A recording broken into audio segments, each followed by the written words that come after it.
from the time that they pronounced me dead was a good 45 minutes. They cut my clothes and then they paddled my heart because my heart had stopped. And I could see people screaming and crying, but I didn't realize that was actually my physical body because I was somewhere else.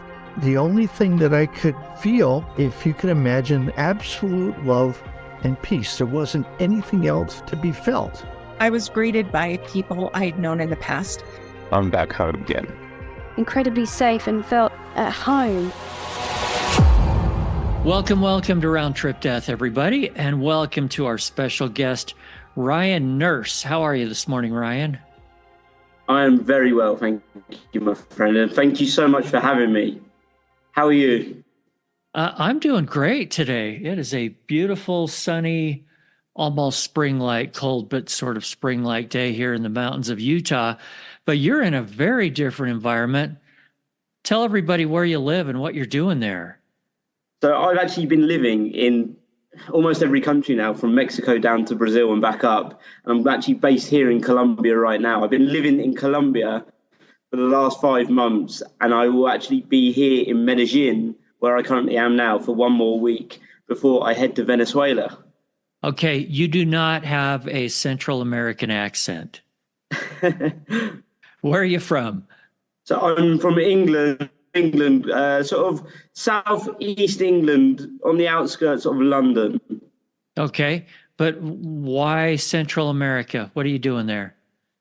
So look, I always listen to my intuition, and back in 2021, it was almost like I had a calling to go to Latin America. Something was just kept telling me, go to Mexico, go to Mexico.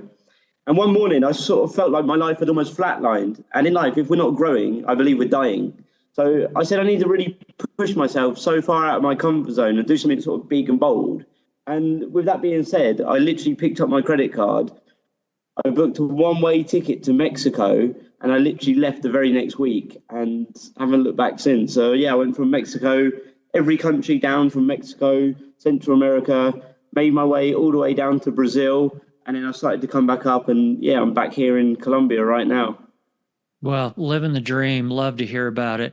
By the way, just a little interjection for everybody listening. The internet service in Colombia isn't always as fast as what we're used to. Ryan's voice is going in and out slightly. Please put up with it. It'll be worth it because his story is awesome. So let's jump right in, if you don't mind. You had, a horrific thing happen to you. And you can go into as much or little detail as you're comfortable with, Ryan. But let's go back just a few years. You were in the UK. What happened on this dreadful night? Yeah, so look, I'm happy to talk about all of it. And thank you as well for bearing with me with the sound regarding, obviously, the Wi-Fi, because it is Colombia and it is a bit iffy. But you said something horrific. And obviously what happened to me was absolutely horrendous. And mainly for my family, it was actually even worse. Because for me, I was just sort of laying there. But the choices, the decisions, and the things that my family had to go was absolutely, unimaginable.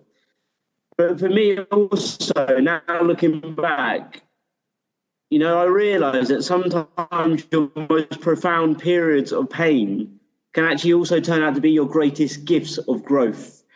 So let me talk to you about what actually happened to me on this night. So back in 2011, as an 18-year-old boy, there was this one specific nightclub that was maybe 5 to 10 minutes maximum away from where I lived.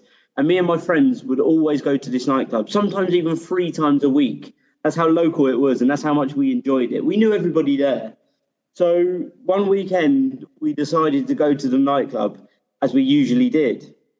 But we noticed that there was this group of guys there that was sort of like outsiders. They wasn't from, say, the normal surroundings, like the normal area, because we would have known them, and we didn't know them. And these guys looked like they were out to cause trouble this night. So we were just sort of dancing, we was partying, and the music was pumping, the drinks were flowing, and we were literally dancing the night away. But then these guys decided to have an argument with some of our older friends. And obviously us younger guys and some girls there as well, we were sort of like just watching it all unfold, and nothing really happened. It was just a bit of pushing and shoving and a bit of sort of shirt tugging, and that was it. It got broken up and everything was fine, what we thought. And a few hours later, me and my friends decided to leave the club, and we got into a taxi. But then we got into this taxi, and as we started to leave the car park, we noticed that these same lads or sort of older guys, they come out of the club and they actually come over to our taxi and they removed us from our taxi. So bearing in mind, we were sort of 18-year-old guys. We were like boys, basically. And they're 26, 27, 28. So they're sort of like men compared to us. And they literally said, this is our taxi. And they literally pulled us out of the taxi. So with that being said, there was a bit of, say, disagreement, I guess. And we was obviously saying that it was our taxi. And then all of a sudden they're saying that they booked it first. And then the driver turned and sort of sided with them, which we couldn't really believe.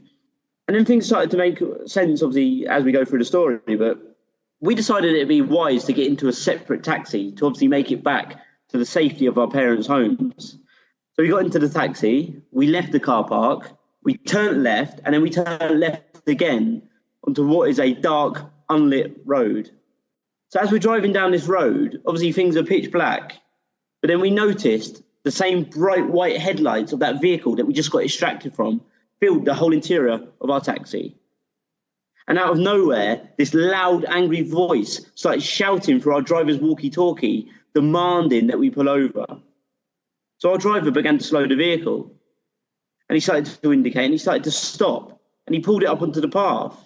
So we started saying to the driver, like, what are you doing? Why are you stopping? Like, what's the reason for you for stopping? There was just silence. He didn't say a single word.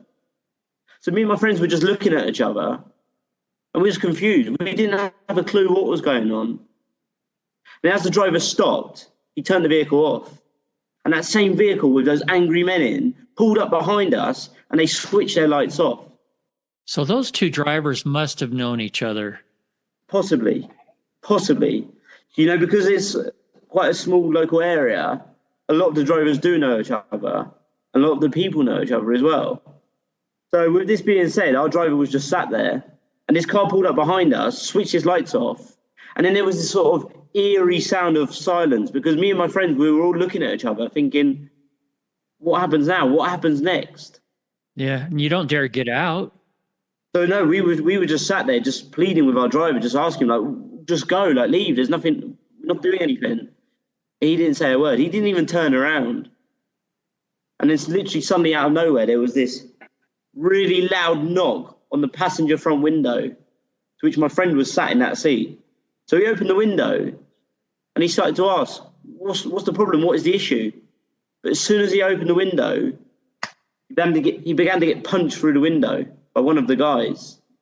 So me and my friends all panicked and we started to open our doors to try and stop this madness from happening. But as I opened my door, I was greeted with the same fist. I hadn't even had a chance to take my seatbelt off. And I was glued to the back of my seat like a sitting duck. And this guy was just pummeling me in the side of my head over and over again. It was like 10, 20, 30 times. It just kept going on and on and on. It was like a hammer drill to the head. It just didn't stop. I was panicking, obviously. I was trying to get my buckle undone. Because of the sheer pressure and the force and the panic, the seatbelt was doing what a seatbelt should do, which was to lock. And I couldn't get the buckle undone. So bearing in mind, I'm getting pummeled in the side of my head by this guy, and I'm trying to get my belt undone, and it just wouldn't undo. And as the guy's just pounding my head in, at one moment, the only thought that went through my mind said, this is how you are going to die. Like, Ryan, this is how you're going to die. Ryan, you need to get the belt undone. You need to get the belt undone. And I was pushing it as hard as I possibly can. And then, pop, it went. And it was this pressure just relieved from my body. We lost you for just a second. Was this, you said, a voice in your head? Yeah, so I had a voice in my head just telling me, this is how you are going to die. And I honestly believed in that moment I was going to die. Like, the force that this guy was punching me with, it was unbelievable. It was almost like he was hitting me with a baseball bat. It was that hard. And I just thought, I'm not going to get out of this taxi alive. I did. I popped the buckle. I released the pressure. And I managed to get out of the driver's rear door. So I opened the door. And as I sort of popped the buckle, the punching stopped. I got out of this door and I just run down a side road because I knew the area quite well. I run down the side road and I sort of just hid in a bush. And as I hid in the bush, I called a friend. For whatever reason, I just didn't want to think of calling the paramedics or the police. I just thought I'll ring my friend because he lives close and he's with his girlfriend. They have a car and they can come and pick me up.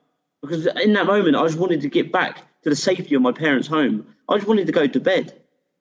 So I called my friend and he said he's going to be there in any moment. And I was just hiding in this bush, panicking. Before you go on, can I just ask how many other people were in the car and what was happening to them? So what it was me, two of my younger guy friends, and one of our girlfriends who was a little bit older than us. So there was me, two guys and one girl, so four of us. But bearing in mind, when I got out of the taxi, I looked back at all the madness that was unfolding, and I see my guy friends getting beaten up by the guys. I see a girlfriend of ours, she was getting beaten up by the guys as well. And these guys, these five guys were all attacking us. Bearing in mind, one of them's a taxi driver. He was also attacking my friends as well. And I just see this madness unfolding, and I couldn't believe it. It was like something off of a movie. So I just had to call for help. I had to call for someone to come and pick us up straight away. So I run down this side road, and I just thought, I need to ring my friend because I know they have a car and they can come and get us so quick. So I just called my friend, but my heavy head was it was just spinning round and round. It was like this gyroscopic feeling that was just going round and round and round. I could barely keep my head up. And I was just mumbling these words to my friend, like, you need to pick us up now. And a little bit of time went past. I don't really know how long, maybe 5 or 10 minutes went past. And my friend, they arrive in the car, my friend and his girlfriend, they arrive in the car. And they wave at me and say, come on, get in, get in. So I run and I get into the car. And we actually went back the same way of where the attack was. So we had to go and pick up another lady from the car park. So as we drive back, nobody was there. It had all stopped. And my heavy head was just spinning round and round. And then we pick up this other friend of ours, and she's saying, look, you need to get this guy to hospital. Like, you need to take this boy to hospital now. And my heavy head was just falling down, but I couldn't keep it up. And at one point, I rested it on the window ledge to try and hold it up. But even then, every bump that we went over in the car, my head just fell down. And I remember my friend said to me, like, we need to take you to hospital now. And I said, no, like, I just want my bed. I need to go back home. And he was just saying, look, Ryan, we need to take you to hospital. Like, please let us take you. And I just literally forced him and pleaded with him to take me back to my parents' home. And he did. And I remember just as we pulled up outside my parents' house, he said, like, please, please, please ring me in the morning. Make sure you're okay. And I said, yes, everything's going to be fine in the morning. Because in that moment, I just believed that I just had a few drinks. I've been beaten up and I'll be perfect in the morning. Like, I'll be back to normal. So I get out of the car and I stumbled up the driveway to my parents' home. I put my hand on the handle, I opened the door, and I just walked through. And after that, I don't remember a single thing. So now I can only speak to you from my parents' point of view. Okay. And wow, they must have been terrified. What time in the morning was this? So this was around, from my memory, my mum told me around 5 a.m. in the morning. So this is now on a Sunday morning, 5 a.m. Okay. But bearing in mind, my mum, she always used to wait up for us kids. Like, if we was going on a night out, she'd be there at the top of the stairs waiting until we got home. But this night, she knew something wasn't quite right, because it was 5 a.m. Never once did I get home at 5 a.m. Never. The latest probably was around 4 a.m. And this is like ever. This is like a late night. Most of the nights, it was between 3 and half 3 I'd get back. My mum knew the times I'd get back, but this night it was later than usual. And apparently I just walked up the stairs and I walked past her. She said to me, Ryan, are you okay? Like, is everything okay? Where have you been? And I just had this blank look on my face and I just walked straight past her. But then what did I do? I took my clothes off and I folded them up as I usually did. I put them nice and neatly down at the side of my bed and I got into bed. My mum was watching me and I wasn't even looking at her. And I just got into bed and I closed my eyes. So as the minutes and the hours sort of went by, she was monitoring me the whole time because she knew something wasn't right. She said that I was snoring, like really, really loudly snoring, and it wasn't normal for me. And then suddenly I started vomiting this jet black, almost projectile vomit. So my mum comes in and saying, like, what's happening, Ryan? And no response. Just this vomit just kept coming out and out of my mouth. So she goes and sees my dad and says, look, something's really wrong with Ryan. He's vomiting this jet black vomit. But look, my dad being my dad, like, my dad is my best friend, yeah? And my dad being my dad just said to my mum, he's just had way too much to drink. Like, he's probably been on these black Zambuca shots and he's thought he's cool with his friends and he's done all these black Zambucas. They probably bought a bottle and done it between them. He'll be fine in the morning. Don't worry, he'll be fine. Just give him a few hours. He'll wake up, he'll be fine. But my mum, you know, with those maternal instincts, knew that her son wasn't right, knew that something was really wrong. So she was just monitoring me again and again and again. And I started vomiting once more. This jet black vomit just kept coming out of my mouth. And bearing in mind, my younger brother, who was around 9 years old at the time, he was in that same bedroom as me on the top of the bunk bed, looking, watching me, just looking at his brother, just thinking, what is happening? Like, he'd never seen anything like this before. And then thankfully for me, my older brother gets a call from a friend to say, how is Ryan doing? Is everything okay? Bearing in mind, my brother knows nothing that's happening. He said, why wouldn't Ryan be okay? And then this friend told my brother, they had a fight. There was this big argument and they ended up getting beaten up on the way home. So bearing in mind this has just happened, my older brother was straight on the phone to my mum and dad saying, like, you need to wake Ryan up now. Like, make sure Ryan's okay. Like, wake him up. So my parents rushed into the room saying, Ryan, wake up, are you okay? I was completely unresponsive. So with that being said, the paramedics were called and there was multiple ambulances outside of my house. And my dad said it was like all hell broke loose. Like, there was paramedics just come rushing up into my bedroom, and there was just many paramedics coming into my room. There was walkie-talkies, there was sirens, there was beeping, there was just noises that my parents never heard before. It was like, again, it was like a TV series or a documentary or a movie. It was crazy. Before you know it, they had me on that stretcher. They took me downstairs and they got me into the back of the ambulance. So my dad stayed at home to look after my younger brother and the rest of my siblings. And my mum went into a separate ambulance, followed me in pursuit. And we arrived at the first hospital, which is maybe 40 minutes to an hour away. And obviously my mum arrived in the separate ambulance. She said when I arrived, they had already taken me in. So my mum's now all alone in the hospital, looking for answers, trying to figure out what had happened to her son. So she was sat there in that waiting room, confused, didn't know what was going on. As the paramedics and the doctors and the nurses come by, my mum's just pleading with them, like, please tell me some answers. Like, where is my son? What's happening? They said they don't know. Nothing. Then as the time goes by, my mum tells me she was sat there and she hears a voice down the corridor. She starts smiling. She starts being happy and feeling good. She heard my voice down that corridor. This huge sense of relief was just like, oh my God, he's okay. So she follows that voice and she just doesn't know where she's going. She's walking down this corridor, just looking for the voice, listening. She hears it coming from a dorm. So she goes into that room and the voice wasn't mine. It was another boy. And it wasn't my voice. So bearing in mind, my mum is now up here and she's excited, she's happy. So she gets dropped straight back down to earth to realise that it wasn't her son.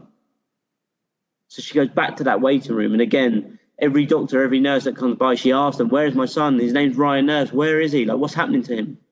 Nothing. And then suddenly a doctor or nurse comes out and says to my mum, look, we prepared Ryan. We prepared him ready for an operation. He needs to go into surgery and we need to take him by air ambulance to a specialist hospital. He needs an emergency brain operation right now. So bearing in mind, I was just laying in my bed a few hours before. Now my mum's being told, your son needs an emergency brain operation. Yeah, this is the very first thing that she's heard about your condition, right? She doesn't know what happened. No, any parent listening out there, like, just imagine if that was your son, for instance. Like, how would you feel in this moment? Wow, how terrifying.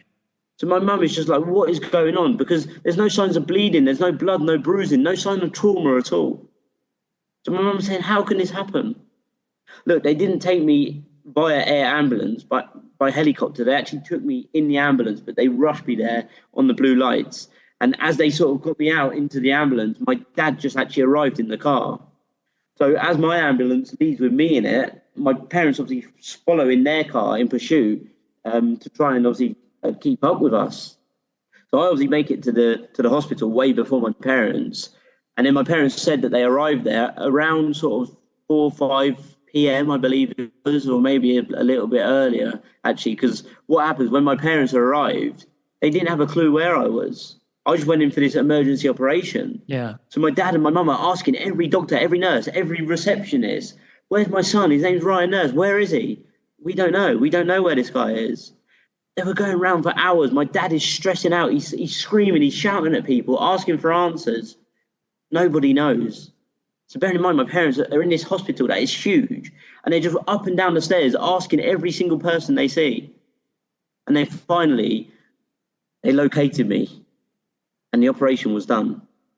And look, my parents said around 6 p.m. they got to see me, and I was laying there in that intensive care unit on a life support machine, because I had to be rushed into hospital because I suffered from a fractured skull and a blood clot due to a bleed on the brain. I had to have an emergency brain operation because of all that stuff that was going on internally.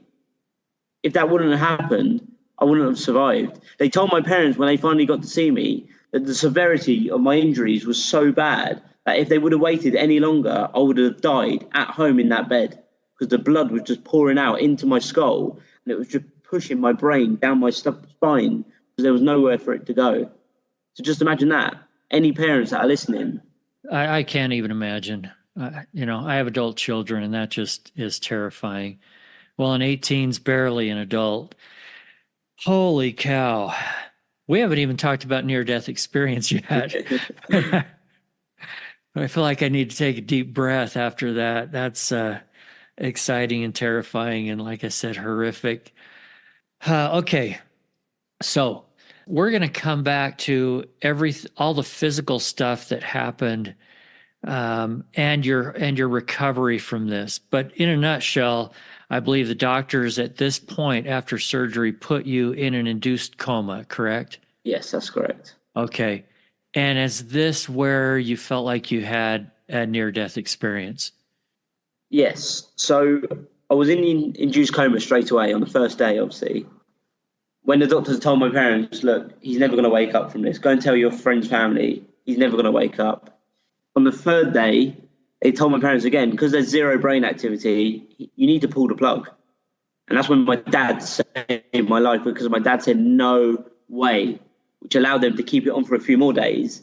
And in total, I was in that induced coma for 1 week. The day they reduced sedation to try and bring me out of the coma, my lungs weren't functioning by themselves. So I had to be put straight back into the coma. And again, they were telling my parents, like, if he ever comes through from this, if he ever wakes up, he will never walk or talk again and will be in a vegetative state for the rest of his life. But my parents insisted they keep it on. And they did. And then the second time, they reduced sedation, and my lungs, I started to function by myself. But bearing in mind, I didn't just wake up, open my eyes and start to talk to people. It was just a line on the machine to say that my lungs were working. But then this is when, I believe, when things started happening and when I actually experienced this out-of-body experience. Just before actually waking up back in the real world, like back on Earth, when I actually physically opened my eyes and saw people, like real people, I actually was gifted an out-of-body experience. And, look, I'm going to explain this now. And I truly believe that we as humans don't really know the true meaning of life. And when we do is when we actually experience death. And let me talk to you about why I believe that. So in this out-of-body experience, I'm going to talk a little bit about when I was a child, just for a couple of seconds here, because we all hear these things online, in newspapers, for instance, it used to be, on the television. Like, people see these out-of-body experience and something traumatic happens in their lives. And what happens? They go through these out-of-body experiences where they might see a bright light, or they might see themselves or their families, or their whole life might unfold in front of their eyes. And as much as these were really sort of cool stories when I was a child, we used to talk about these things in the playground at school. And we all had our own ideas of what it could be when you die, for instance. And I never believed in any of that. I was such an atheist. Like, I never believed in a God. And I just didn't believe in anything. It was just like, we are born, we die, and then that is it. But now I truly believe that something or someone knows a lot more than we know. And what happens to us after, I don't know, but you can make your own opinion from my own story. But for me, I was in that out-of-body experience, and let me talk to you about it now. So this is now in the out-of-body experience. I remember looking down at myself through the eyes of someone or something else, whether it's my creator, my maker, I don't really know. But I was looking down at me through a set of someone else's eyes. And I was looking down at me laying there in that hospital bed, and I was outside. And there was these two huge, big black ladies, and they were pushing me on this hospital bed. And we're going down this cobbled street. And I saw this whole thing unfold, and it was so picture perfect. It was like 5K, but better. It was so pristine, this experience. And everything was just bright, and it was just crystal clear clarity, and the quality was insane. And I was just watching myself being pushed down this cobbled street. And these two black ladies are just talking in this unknown language. Like, it wasn't French, it wasn't Spanish, it wasn't Portuguese, it wasn't English. It was just a language that I didn't have a clue what it was. I never heard anything like it before. I didn't have a clue what they were saying. But they were just talking. And it wasn't like they were arguing, but they were having like a heated conversation. And I'm just trying to figure out what they're saying. I didn't know. And they're pushing me down this cobbled street. And because it's cobbled, my hospital, like the bed that I'm on is like bumping. And as it's bumping, my body was sort of sliding down the bed. And as we're going down this street, it's going down and down and down. And the bed is just bumping and bumping. And my body is slowly juddering down this bed.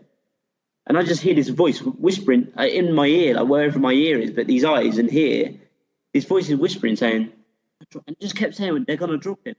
They're going to drop him. And I just believed that they were going to drop me off the end of the bed. And as my legs started to come off the end of the bed, we made this sharp left turn through what I can only say is this giant set of glass sliding doors into what seemed to be like a huge reception area. And we go in there, and I'm watching, and they're pushing me towards this desk, this huge sort of rounded desk. There's a lady on this desk, and we're heading towards this lady. There's many people in this reception area, and they're all just talking in this unknown language. And as we're going towards this lady at the desk, she's just pointing towards her left at what is just a brick wall. And we're heading towards her, so now it's our right. So as these ladies are pushing me on the bed towards the lady at the reception, we make a sharp right-hand turn, which is her left. Then as we make that turn, these eyes that I'm watching this experience through, I sort of get transitioned to the other side of the reception. And now I'm sat, or I'm sort of hovering, or whatever I'm doing. I'm here in the other side of the reception, and now I'm looking across the reception. These two ladies are now pushing me towards the brick wall. And I'm thinking, what's going to happen now? Because there's nowhere for them to go. And they're getting faster and faster and faster, but they're not going anywhere. But at one point, it gets so fast, but they're barely moving. Like, I can't explain it, because the things are just getting so fast, but they're not going anywhere. But as I'm watching this through these different set of eyes, I'm bracing myself, because I could just tell that hospital bed with me on it is going to hit the brick wall. So I'm bracing myself. And as the time goes by, I'm just waiting for the impact. And then out of nowhere, bam, the hospital bed, the gurney, hits the wall, and it goes up like this. And as the bed goes up, the wall opens up, almost like a giant cat flap, and my body just slides through. But as my body passes through this door, this flap, these eyes that I'm viewing this experience through get sucked straight back into my actual body, in this out-of-body experience. So now I'm back in my own body, but I'm just falling through just dark, black nothingness. And I don't know where I am. Everything is just black. And I'm looking around, I'm observing things. I'm thinking, where am I? What is this place? And it's just like I'm falling out of the sky. It's literally, I'm just falling to nowhere. So time goes by, and bearing in mind, in this place, there's no like time and space doesn't exist. Like, time was just forever. Nothing actually existed. Like, I had no perception of anything in this place. So I'm just falling what seemed to be like forever. And I'm just looking everywhere, up, down, looking for answers. And then right down there towards my left, I just see this small glistening outline of a bright white shining square. I'm thinking, what is that? Then as the time passes by, this square is getting bigger and brighter, bigger and brighter. And I'm actually being magnetized, and I'm moving towards this square. And I'm just thinking, what is this place? Where am I going? What is this square? I really didn't know. But this square is getting bigger and brighter, bigger and brighter, bigger and brighter. And it got so big and bright. At one point, the intensity of that light was shining so bright, it was almost like heat in my face. I closed my eyes. And the moment I closed my eyes was when I felt the soles of my feet hit what I can only imagine is another wall to another cat flap or another wall to another dimension. And it was almost like I was coming down a slide in a swimming pool, and I sort of slid and shot out of this place, and bam, I landed back in the hospital bed. And now I'm laying there in this place which is just bright white. And it wasn't a room because there was no walls, there was no ceiling. It was just forever, just white. And I'm laying there, and I'm now looking down at myself again through these other set of eyes, whilst my body is just laying there in this bed. And the time goes by, and I'm looking for answers. I'm thinking, what's going to happen next? What's happening now? And then just from behind me, where I can't see, the doctors and the nurses just started to come in. And they just started preparing me, and they just start operating on my body. And now I'm looking down there at my body, and the doctors are just operating on my head. But look, there's no blood, there's no pain. It was just all peace and pleasure. This was one of the most beautiful, picture-perfect, amazing things that I'd ever seen in my whole life. Doctors working on my head. And they're all just talking, they're whispering in this unknown language. And I'm just trying to make sense of everything. Okay. I've got so many questions. I'm going to stop you for a minute. And let's sort through some of this, because there's a whole bunch. First of all, this other set of eyes looking down on your body, you've mentioned a few times. Yes. Most people will say, that was me out of my body looking down on my body. But you feel like that wasn't the case with you? No, I truly believe it was either like my maker, my creator. Like, but what is that? Am I my own maker? I don't know. But then also for me, I believe it could possibly be the eyes of my granddad. He was my best friend. I have a tattoo here. I don't know if you can see. Let me show you here, guys, on the camera. I have a tattoo that says granddad here. There's granddad. So my granddad was like my best friend. I'd see him 3 times a day because he lived literally 2 doors down from my parents. Yeah. He was the one that really believed in me in life. Like, he said, you can achieve anything you want. You will become so successful. He was always there for me. But then when I lost my granddad, I lost like a huge part of myself.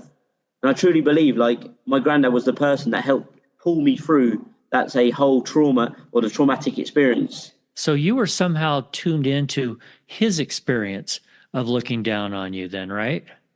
I believe like from my own eyes, whether this is correct or not, I truly still don't know now, but I just believe something that inside of me is saying maybe it's your granddad looking down at you, okay, just looking over you to make sure you're okay. But the thing is, there kept being these transitions where the eyes kept transitioning back into my head, right, back into my body. Interesting. Okay, now you were talking about also looking down on this surgery happening with no blood or anything, and these people are talking in a different language. Is this different than the initial surgery that you had gone through, what was it, just a few days before this? The real surgery in the hospital, is this something different or like a replay? Explain. It's okay if you don't totally know, just your opinion. No, I truly don't know. No, I truly don't know. Will I ever know? Who knows? Maybe one day I'll figure this all out. But at the minute, I can't be 100% certain. But maybe it is a sort of a replay of what actually happened. Possibly. I really don't know. But the word that I want to use, actually watching this unfold through this different set of eyes, was bliss. It was blissful. It was the most blissful thing that I'd ever seen, me being operated on, and these doctors just whispering in this unknown language. And it was just so perfect, just watching this thing unfold. There was no pain. It was just pleasure. And it was one of the most amazing things, or probably the most amazing thing I've ever seen. Yeah, because offhand, you would think that that would be disturbing, not blissful. I've had some other people on this show that have talked about seeing spiritual beings, whether they called them angels or whatever, spiritual beings actually doing some healing to their body while they were out of the body. Is maybe that, do you think maybe that's what was happening? Could well be, because like I say, these people, they look like me and you, but the language, the noises that were coming out of their mouth, it's unexplainable. Like, I could not tell you even what it sounded like. So these could have been, say, angels, they could have been spirits, who knows what they could have been. But the language they were speaking was just not from this planet at all. Well, and the reason that you felt bliss tells me that something good was going on, something spiritually positive was happening at that point, right? Sure. Okay. Tell me what else happens while you're in this kind of state. Yeah, so as the time goes by, and again, I can't put a number on the time, like it was just, Yeah, there's no time. it was literally forever. It could have been a year, it could have been a second, it could have been a week, it could have been any time. So as the time goes by, these doctors and nurses, they sort of dissipated. They just started going behind where I couldn't see, and they just pack up their tools and they just leave. And now it's just me laying there, and my body is just laying there in this bed. And now I'm looking for answers. I'm asking for answers. I'm thinking, now what happens? And I'm just looking down on me, laying there, immobile, just peaceful, just laying there, and just tranquility is maybe the word, like just bliss. My body is just laying there. And then out of nowhere, there was this transition. I get this transition, and it's almost like there's this hoover inside my brain, inside my mind. It's like the most powerful suction that's inside my body's mind, and it sucks these eyes straight back in. Like I say, there's always this transition, and the eyes got transitioned back into my body. So as I'm laying there, now I've got my eyes in my own body, and now I open my eyes, and I look up, and I'm in this place where I really don't know what it is, but all I know is I'm laying in this hospital bed with this curtain that is around me. Just in front of me, I have this huge curtain that is surrounding my bed. And now I'm thinking, now what happens? I really don't know.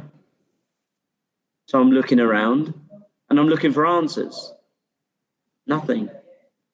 But then suddenly, these curtains start to open up. And as the curtain open up, this supernatural bright white light shines through again with such intensity that I had to close my eyes. So I closed my eyes because it's almost like heat on my face. That's how bright it is.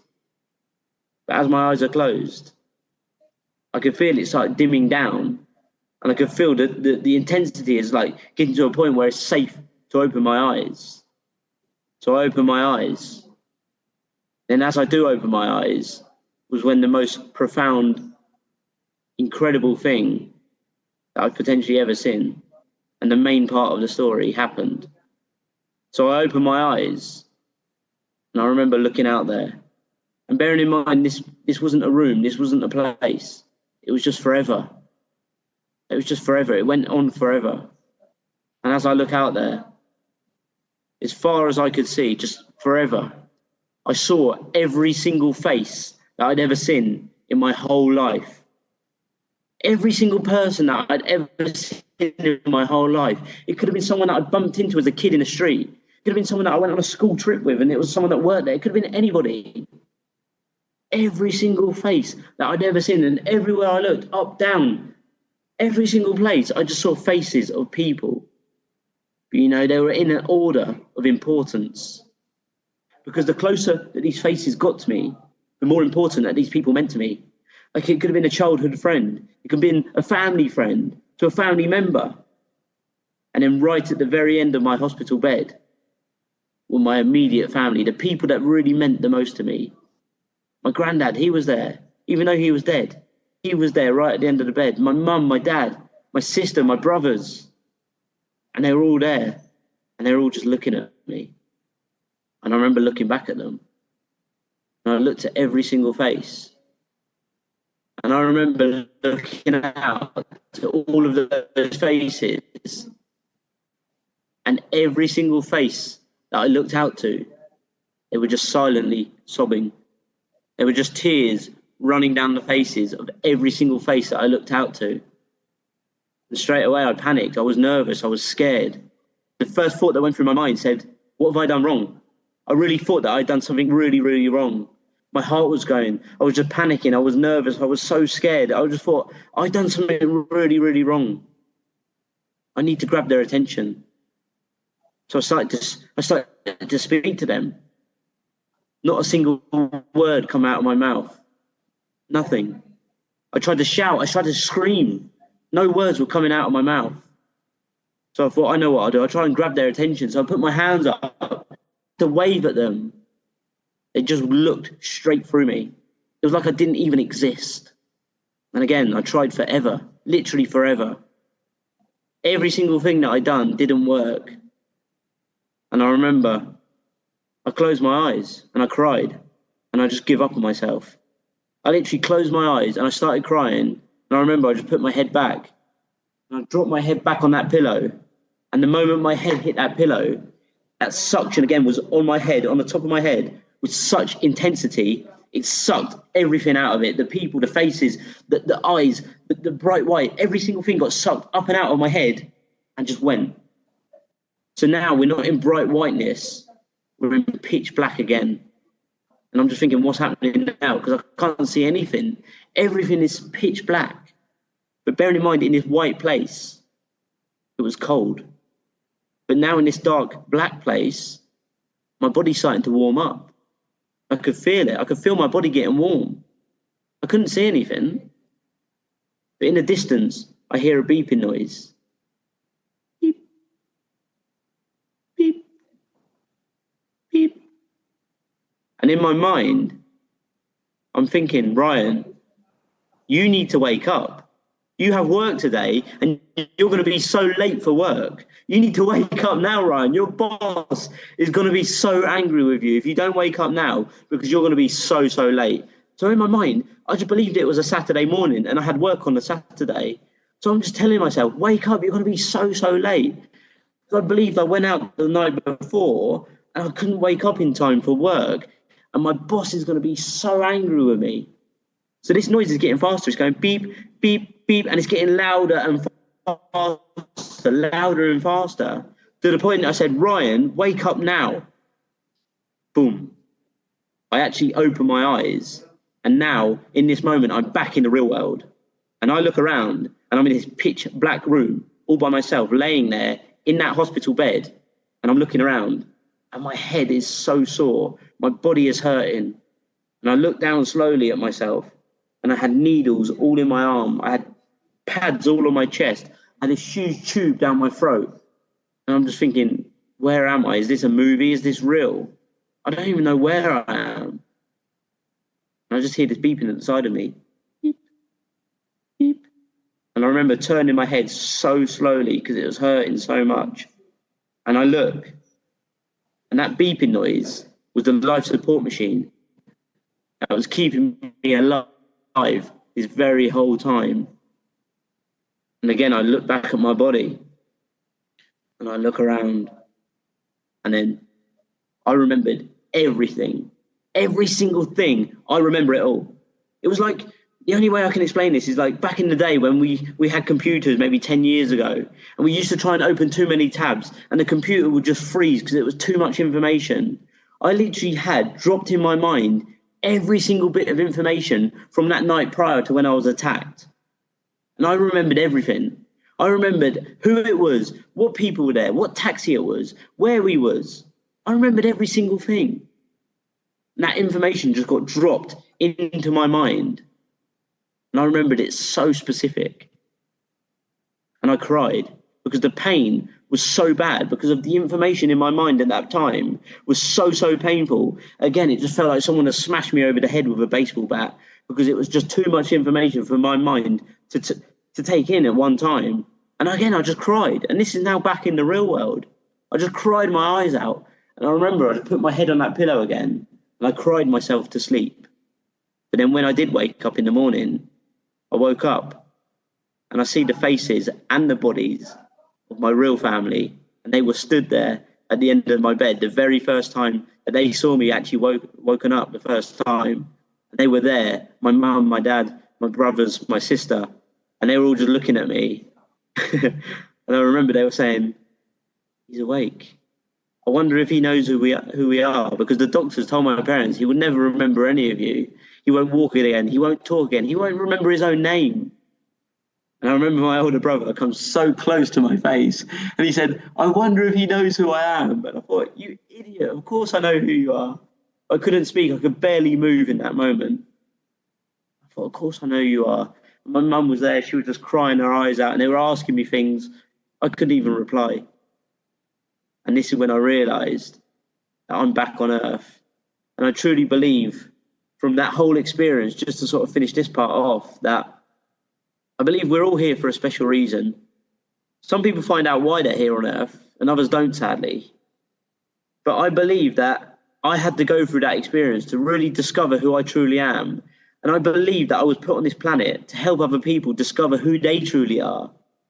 Doing the research, now looking back, I honestly believe that I was sent back here to Earth. Like, my life was spared because I hadn't yet finished the job that I was sent here to do in the first place. And that's why my maker, my creator, sent me back to complete the mission that I was sent to do. And this is why the people were crying. That's why all those faces were crying, because they knew I hadn't fulfilled my potential. And because I hadn't done that, they were crying because they were still trapped in a place where they didn't want to be, because I was the person that was here to guide them, to show them the way. Because I hadn't done that yet, they were all just crying their eyes out. Because in that moment, that was the end of me. Ryan Nurse was no more. And, you know, looking back, my family used to say, like, Ryan, you're like a cat with 9 lives. There were so many times when I had, like, almost death, like, knocking on my door, like, crazy things when I was a kid. Like, I would do stunts on my bike where I was knocked out many, many times. I would walk out in front of buses, cars, for instance. My mum, my poor mum, how I didn't die when I was a kid many times over. And people say, Ryan, you're a cat with 9 lives. But, you know, this is the last life that I would ever need. Because I don't need any more. Because I know now I'm here for a purpose, and I found my purpose. And this is the life that I'm going to truly make count. I can't wait to meet your parents. They sound awesome, let alone saved your life. And sometime way, way down the road, when we're both on the other side, you introduce me to your granddad too. Sure will, my friend. Deal? 100%. All right. I have a question about, you said that you saw everyone that you had ever met in your life. Yes. Was there any kind of interaction? Was there any memory of experiences you had, or just like seeing a stadium full of people? It wasn't even, it was just a white space that went on forever. And it was just, everywhere was filled, this white space, like, it was just filled with faces. So it wasn't so much part of a life review as it was just a glimpse at all these people. It was the people that I'd seen. Yeah. I would seen them. Maybe I wouldn't even have said a word to them. Maybe it was like I bumped into them in the street and went, oops. It could have been anything. But I'd seen them at one point in my life. I would have seen them somewhere. And it was every single face that I'd ever seen. They were all looking at me and all crying, just tears coming from their face. Okay. You said that you came back with a purpose. Are you familiar with what mission statements are? Yes. Like businesses and stuff have them? Sure. Can you put that purpose into a 1 or 2 sentence, like a mission statement? What's your purpose? So my purpose is to help confused adults discover, design, and live their dream life by showing them the way. Because obviously I took my life from deathbed to sunbed, from depression to progression, and from calamity to crystal clear clarity. So I believe my mission is to use the knowledge I've gained from facing and overcoming the adversities in my life to help other adults discover and design the life of their dreams and to become the very best version of themselves. Excellent answer. Okay, I want to hit on a couple other things. The first one is, you mentioned to me before that you've written a book and people can find it on your website. That'll be in the show notes. Give us the very brief, what's your book called? What's it about? So this one isn't really to do with the out-of-body experience. There is a bit in there about that, but this book is called Sort Your Out. And it's literally how to build the life of your dreams. Because at one point in my life, I didn't have a clue what I wanted to do in my life. I was so confused. I faced and overcome many adversities in my life. To the point where I am today, I've been living my dream life for the last few years, and I'm living it on a daily basis. And how I'm here now is crazy. And I obviously had to go through the steps myself to actually achieve this. So I thought, I am called to put this into writing, into a step-by-step, easy process for other adults to do the same. So look, for a fraction of the cost, let's say a couple of cups of coffee, you can get your hands on this to actually build the life of your dreams. And then I'll be soon writing my next book as well. So this one, you can head over to sortyourshitout.ryannurse.com and you can get it there. Or you can head over to Amazon and type in Sort Your Shit Out, and you can get a copy. But my next book, which I'm going to be writing this year and publishing this year, is going to be called Dying with Regrets. That's an awesome title. Your first one, by the way, There are quite a few other books on Amazon by the same title, so be sure to look for the one by Ryan Nurse, or just go to his website. Okay, you gave us a minute ago a perfect ending to this podcast. I should have just cut it off right there, but I wanted to hear about your book, and I think other people like me are going to be curious. Was there any kind of resolution to this whole thing with, I mean, these guys just attacked you unprovoked. There was a lot of damage. What happened to them? I mean, were they arrested? Things like that? Yeah, so obviously the guys were found straight away. Like, the place where we live is so small, and like everyone knows everyone. People talk, so these guys got found straight away. They knew who it was. To round up the story, in fact, we found out the reason why we got removed from the taxi, because the first taxi that we got into was actually these guys' friend. The driver was their friend. So there wasn't 4 guys attacking us. There was 5 guys attacking us. Bear in mind, it's me, 2 younger friends, and a girl. So it wasn't, say, a fair fight anyway. And they just beat the crap out of us. Well, besides you were seat belted, you had no chance. I was seatbelted. I had nowhere to go. I couldn't even get myself away. Yeah, you had 0 chance. I had literally 0 chance. So it wasn't a fight. It was just being beaten up, basically. Yeah. So, yeah. So obviously it went to court. It went to court many, many times. And the jury couldn't agree on one thing, and they couldn't agree on one other thing. And it kept getting adjourned and adjourned. And like, for me, I'd never been to court in my life. So as an 18/19-year-old boy at the time, it was just such trauma for me. It was so horrific. Like, I remember at one point, I was in my old career. I was a car mechanic, and I was there. And my dad just turns up to the garage one afternoon, and he's like panicking. He's nervous. He's just been rushing. He's like, "You need to be in court now." And bearing in mind, I had overalls on, oil all over me. I had like a car in bits. Customer wants the car back. And I'm just like, "I don't want to go." And he's like, "No, you need to go. The judge has called you in. Like, you need to be there." I remember just crying the whole way there. I'd get into court and I just didn't want to be there. It was just so much pressure for me as a young boy. And I had to go there because I remember when the police come to my bed when I first woke up, I wrote a written statement of exactly what happened. And because one of my eyes was busted, it was upwards. The letter went from big letters to small, and it went bent down. And I read back everything, and the jury couldn't believe it. So in the end, yeah, there was, I think, a couple of guys out of the 5 of them went to prison. I think one got a year and one got like 8 or 6 months, whatever it was. It wasn't long. I think he just got a bit of community service in the end. The guy that attacked me was actually the taxi driver from the other taxi, or like the first taxi. And he got 18 months, I believe, and was out in a year. So people say to me, "Look, you didn't get justice there. Like, they should have got 5, 10 years. They should have got this, that, and the other." Look, what is the price of a life? How many years in prison for someone should it be for a life? Would you argue it should be a life for a life? I don't know. Like, some people have different opinions. But what is the price of a life? So if you're listening to this now, let me tell you, a price of your life is absolutely priceless. You can't put a price on anybody's life. So for me, waking up and being where I am today, I'm so grateful for all of that past pain and the people that I once believed were the source of my suffering, because I had to go through that stuff in order to get to the place where I am today. So no justice for a life is good enough. So for me, it was just forgiveness. I forgive those people, because all of those things that those people once done to me in the past, whether it is that, whether it is other things that happened, because many other things happened in my life, but I forgive every single person that I believed or perceived what caused me pain in the past, because, you know, pain is inevitable, but suffering is optional. You can either be a victim or a victor of your past. And if you're still suffering today, then you, my friend, are a volunteer. So you need to forgive and move on, because it's not like forgive and forget.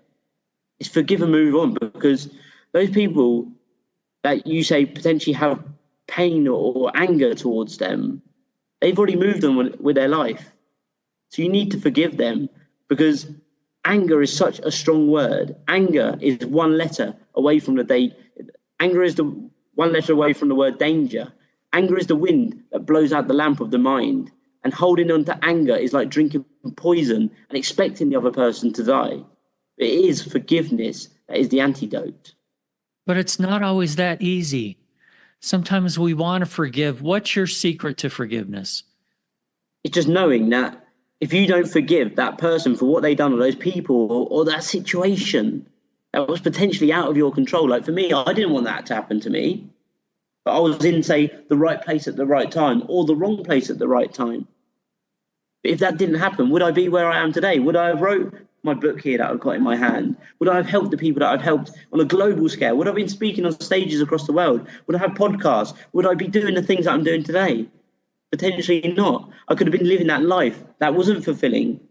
That was just the mundane, the average life that society says that we need to live. No. So what is the secret to forgiving? Knowing that forgiving isn't for anybody else. It isn't for them. It's for you. Because if you don't forgive and move on and accept the certain situations and things and people and what have happened into your life, if you don't accept them for happening the way that they happened, and understanding that potentially you didn't have control over what happened, and whether we like it or not, we all hold our own responsibility. We all played a part in our life's journey. But I was in that situation. I didn't have to go to the club that night, but I wanted to go. So I hold responsible for that, for being there. But if you don't forgive, that situation, those people, that painful event is going to hold a piece of you for the rest of your life. And you'll never be able to get through your life without feeling pain in some sort of way. And you'll never truly get past what had happened to you. And you'd always hold a piece of resentment inside of you. And it's going to eat you up for the rest of your life. So you need to forgive and know that it's going to set you free. So forgiveness is freedom, my friends. So Ryan, any last message for us? Yes. So I have something that I like to take you through, guys, here. It's a little journey. So I just want you to go with me on this one and just use your imagination. So envision this. Just imagine you managed to meet your maker, your creator, and they said to you, how was your time on earth? Did you do all of the things that you wanted to do? Go all of the places where you wanted to go? And say all of the things that you wanted to say? And you said, no. No, I didn't. So they invite you to sit down at this desk. And on this desk are two big books. And they point at the first book and say, this is the manual that I had created for your life. So you pick it up and you begin to flick through. And you see all of your life start to unfold, all of those magical maternal moments in the arms of your magnificent mother. All of those fun times growing up through childhood, teenage years, early adulthood. And then you start to see all of these amazing things. All of the things that you were too scared to do. So you look at the second book and you pick it up and you flick through. And of course, this is your life up to today. Yeah, it's been an okay life. But then suddenly you're flicking through pages of blank nothingness. Absolutely nothing. And you're instantly overwhelmed with resentment, responsibility, and regret, knowing full well you can never reapply, to return and reattempt to relive the life that was created for you all along. Because that is it. It's over. There's no going back. But people, I just want you to realize that your dream life is right there, right in front of you, ready for the taking. But you just have to reach out and grab it with both hands. So whatever you do, people, don't wait for the manual. Make the manual.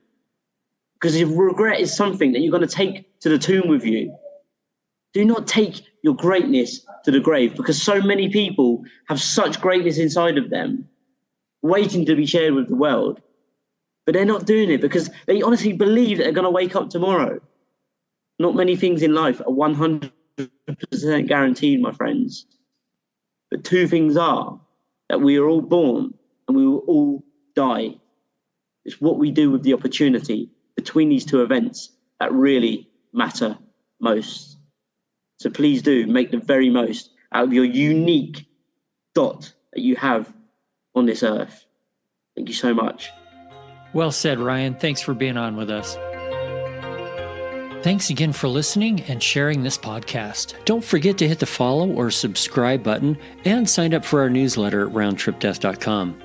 If you want to share your near-death experience, or if you have questions or comments about the show, send an email to eric@roundtripdeath.com. Until then, I wish you everything good that you're looking for in this life and the next.